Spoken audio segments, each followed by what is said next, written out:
South ఇండియాలోనే అతి తక్కువ ధరలకి రత్నాలనందించే ఏకైక సంస్థ 6JVR. Welcome to Suman TV. Hydra Hydra Hydra ఎక్కడ చూసినా హైడ్రానే.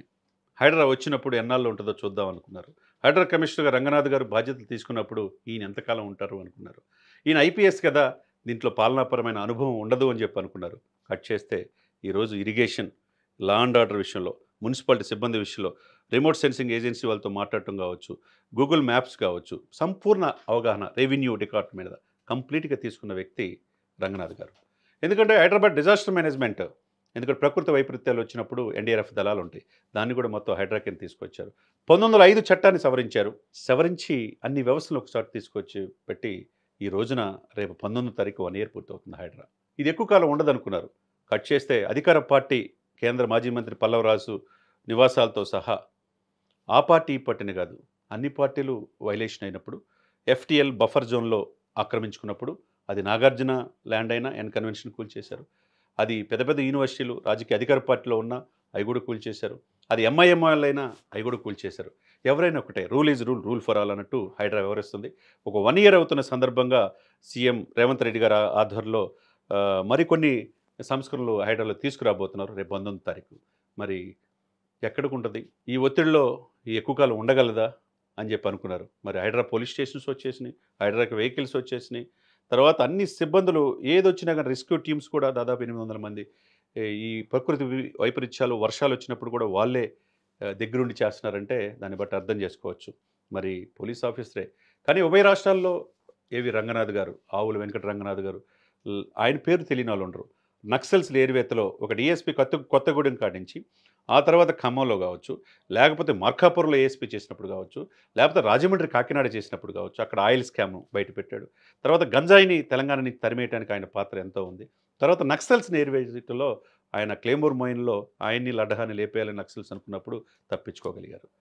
సాక్షాత్తు అనేక మంది ఎమ్మెల్యేలు వచ్చి రాజశేఖర రెడ్డి గారు ఉన్నప్పుడు, సరే ఈయన ఉంటే మా వల్ల కాదంటే, ఆయన లేకపోతే మీరుండరురా బాబు, మీరు చచ్చిపోతారన్నాడు. అంటే ఎంత ఏ పార్టీలు ఉన్నా ఆయన ఎక్కడ భయపడిన వ్యక్తి. ఎవరు అధికారులు పైన ఉన్నా కానీ ప్రభుత్వ సొమ్ముకి నష్టం జరుగుతుంటే చూస్తూ ఊరుకునే వ్యక్తి కాదు. ఒక అయోషా మేర హత్య కేసు కావచ్చు, లేకపోతే మారుతిరావు కేసు కావచ్చు, లేకపోతే నల్గొండలో అనేక విషయం కావచ్చు, ఫ్యాక్షనిస్ట్ కావచ్చు, గూండాలు కావచ్చు, రౌడీలు కావచ్చు, ఎవరినైనా అణిచివేయటంలో రంగనాథ్ గారు మించిన వాళ్ళు లేరు. ఎక్కడ భయం అనేది ఆయనకి లేదు. ఎందుకంటే వాళ్ళ నాన్న 90 సంవత్సరాలు ఉన్న ఏపీవి సుబ్బయ్య ఐఏఎస్ ఆఫీసరు, వాళ్ళ నాన్నే ఆయన గురువు. ఎక్కడ చేసినా ఏ పార్టీలు వచ్చినా, అటు బీఆర్ఎస్లో ఉన్నప్పుడు ఆయనకు ప్రముఖ పాత్ర ఉంది, ఇప్పుడు కాంగ్రెస్ వచ్చిన ఆయనకి ఎందుకు ఇస్తున్నారంటే ఆయన అయితే చేయగలడని. అంతకుముందు 150 సర్కిల్లో ట్రాఫిక్ రూల్స్లో సంస్కరణ తీసుకొచ్చి హైదరాబాద్ని ట్రాఫిక్ ఇబ్బంది లేకుండా చేశారు.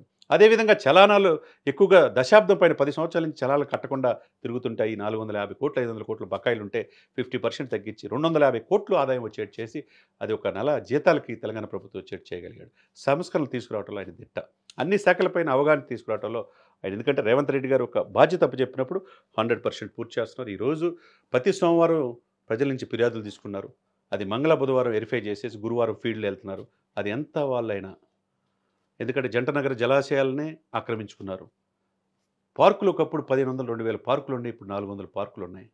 పార్కులు కూడా లేకపోతే, తర్వాత సరైన గాలి పీల్చుకోవడానికి, వాకింగ్ చేసుకోవడానికి రాకులు లేకపోతే, చెరువులు కూడా ఆక్రమించుకుంటే, చివరికి నాలాల మీద కూడా వాణిజ్య భవనాలు కట్టుకుంటే, మరి హైదరాబాద్ని ఫాస్టెస్ట్ గ్రోయింగ్ సిటీగా 2030 నాటికి రావాలంటే ఎలా కుదురుతుంది? కాబట్టి రేవంత్ రెడ్డి గారు ఎవరికి అప్పచెప్పాలో బాధ్యత ఆ వ్యక్తికి అప్పచెప్పారు. ఆయన కూడా చాలా ఇంకా సర్వీస్ ఉంది. హైదరాబాద్ని సంపూర్తిగా యొక్క సంస్కరణ తీసుకురావడానికి ప్రయత్నం చేస్తున్నారు. ఇటువంటి హైడ్రా జిల్లాలకు కూడా కావాలని అన్ని జిల్లా వాళ్ళు అధికార పార్టీని కోరుకుంటుంది. మరి హైడ్రా రేపు 19వ తారీఖు ఇంకేమి నిర్ణయాలు తీసుకోబోతుంది, భవిష్యత్ ప్రణాళిక ఏంటి? ఇప్పటివరకు దాదాపు 25,000 ఎకరాలు ప్రభుత్వ భూములు అన్యాక్రాంతంగా ఆక్రమించుకున్నారు గూండాలు, కబ్జాకోర్లు. ఎందుకంటే ఒక మనిషి జీవితకాలం ఇక్కడ ఉద్యోగం చేసుకోవడానికి వస్తుంటారు, 1 కోటి మంది పైన జనాభా ఉన్నారు ఇక్కడ. అటువంటి వాళ్ళు నెలసరి జీతంతో బ్యాంకు లోన్ తీసుకుని, అప్పో తీసుకుని ఒక ఇల్లు, ఈ పేదవారికి ఒక ఇంటికల, సొంత ఇంటికల, ఈరోజు స్థలం కొనుక్కుంటా అది కబ్జా చేసేస్తున్నారు. కబ్జాదారులు ఈరోజు కన్నేస్తే రేపు ఉండలేని పరిస్థితులు ఉంది. డబుల్ రిజిస్ట్రేషన్స్, రకరకాలుగా ఇబ్బందులు పెడుతున్నారు. మరి అటువంటిది కబ్జాదారుల కోడల నుంచి హైదరాబాద్ కాపాడుకోవాల్సిన బాధ్యత లేదా అంటే ఉంది.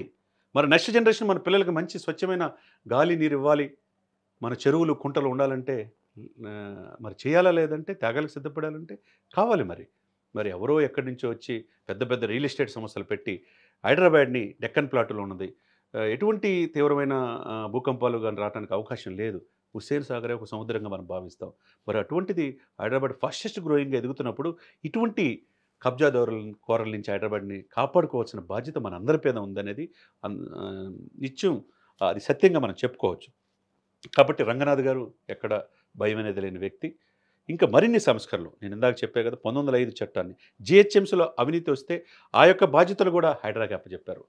రిటైర్డ్ ఆర్మీ వాళ్ళు కూడా హైడ్రాలో పనిచేయడానికి ముందుకు వస్తున్నారు. మొన్న ఈ మధ్యనే 200 మంది డ్రైవర్లని అపాయింట్ చేసుకున్నారు. అనేక సంస్కరణలకి ఈరోజు బీజకం పడిందనమాట. 1905 చట్టాన్ని గత ముఖ్యమంత్రులు ఎవరు చేయలేని పనులు చేస్తున్నారంటే దాన్ని బట్టి అర్థం చేసుకోవచ్చు. 1905 చట్టాన్ని సవరించి హైడ్రాకి పూర్తి సర్వాధికారాలు ఇచ్చారంటే హైడ్రా ఎంత బాధ్యతతో హైదరాబాద్ని కాపాడడానికి ప్రయత్నం చేస్తుందో మనం తెలుసుకోవచ్చు. ఇంకా అన్యాక్రాంతమైన ప్రభుత్వ భూముల్ని స్వాధీనం చేసుకునే పనులు ఉన్నారు. నిన్నగాక మొన్న జూబ్లీహిల్స్ 200 కోట్ల భూమిని కూడా ఒక 15 సంవత్సరాల నుంచి నెలకి 15 లక్షలు రెంట్ తీసుకుంటున్నాడంట. అది ప్రభుత్వ భూమి, పార్కు భూమి, అక్కడ బిల్డింగ్లు కట్టి మరి ఎలా? ఇంకొకటి పార్కు భూమి మధురానగర్లో 30 కోట్ల విలువైన భూమి. ఇట్లా వందల కోట్లు ఇప్పటివరకు దాదాపు 1000 నుంచి 2000 కోట్ల ప్రభుత్వ భూముల్ని హైడ్రా స్వాధీనం చేసుకుంది. అందరూ కూడా జంట నగరాల్లో నివసించి అందరూ కూడా హైడ్రా వచ్చిన తర్వాత మాకు ఒక ధైర్యం వచ్చింది, మాకు భరోసా ఇచ్చింది, మాకు సమస్య ఉంటే చెప్పుకోవడానికి ఒక హైడ్రా అని ఒక యంత్రాంగం వచ్చిందన్నారు. రేపు ఎఫ్ఐఆర్ కూడా ఫస్ట్ ఇన్ఫర్మేషన్ రిపోర్ట్ ఇంకా పోలీస్ స్టేషన్లో కాకుండా హైడ్రా పోలీస్ స్టేషన్స్ వెళ్ళి కంప్లైంట్ చేసుకునే అధికారం కూడా హైడ్రాకి వచ్చేస్తుంది. ఇవన్నీ కనుక జరిగితే కోర్టులు ఉన్నాయి కదా, సంవత్సరాల తరబడి అవతల వారు పోరాడలేరని చెప్పేసి వీళ్ళు అట్లా కోర్టులకు వెళ్ళి స్టేలు తెచ్చుకుంటున్నారు. అది కూడా స్టే వికెట్ చేయించే ఇది హైడ్రాకి ఈరోజు తెచ్చుకునే పరిస్థితిలో ఉన్నది. కాబట్టి rule is rule, rule for all. Hydra ఈ సంవత్సర కాలంలో చేస్తున్న అభివృద్ధిని, రేవంత్ రెడ్డి గారు చూపిస్తున్న చొరవని, గతంలో ఏ ముఖ్యమంత్రి చేయని విధంగా రేవంత్ రెడ్డి గారు హైడ్రా మీద పూర్తి దృష్టి పెట్టాడు. సమర్థవంతమైన రంగనాథ్ గారిని హైడ్రా అధికారిగా నియమించడం వల్ల చాలామంది విమర్శనవాదులు